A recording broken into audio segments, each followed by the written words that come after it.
want to show you guys is the TOUGHBUILT scraper utility knife. You could find yourself messing with all day, slide it up, and it is your standard utility knife.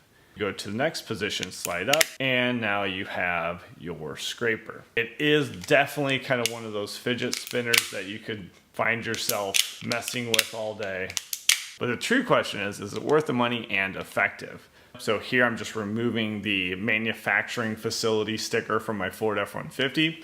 What I like about the standard scraper is that blade you can kind of flex, so you can really get under and just peel off the thing that you're looking to remove. Now with the scraper utility knife, I would say it's much heavier weight, so it's actually easier to push through, let's say a sticker or paint. It has a little bit more, no pun intended, tougher feel to it. But there is a bit of a problem, and that is just that angle of attack.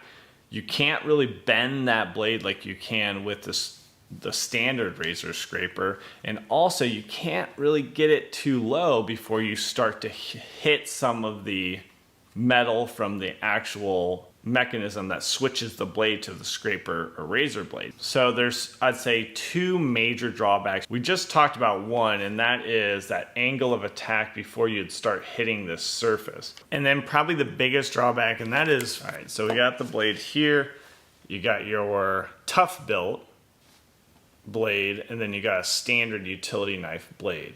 It is a little different, and you do need this cutout for it to work properly in the scraper utility knife from TOUGHBUILT. Probably as expected, the blades are a little more expensive. You can expect to pay about 33 cents per blade, opposed to you can easily get blades for 10 cents, and actually you can get them much cheaper if you buy in bulk past like 100 blades.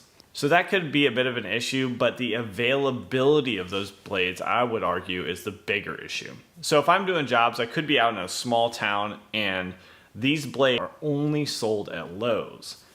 So if, for me, I'm out in a small town, I am literally an hour plus away from a Lowe's, and I run out of blades, I can't just run down to the local Do It Best Center, True Value, Ace, and grab some standard razor blades and get on with the job. No, I would have to actually go all the way to Lowe's. So for me, it's a tough pill to swallow, but for you guys, let me know in the comments what you think. Let me know if you've tried this TOUGHBUILT scraper utility knife and what has been your experience.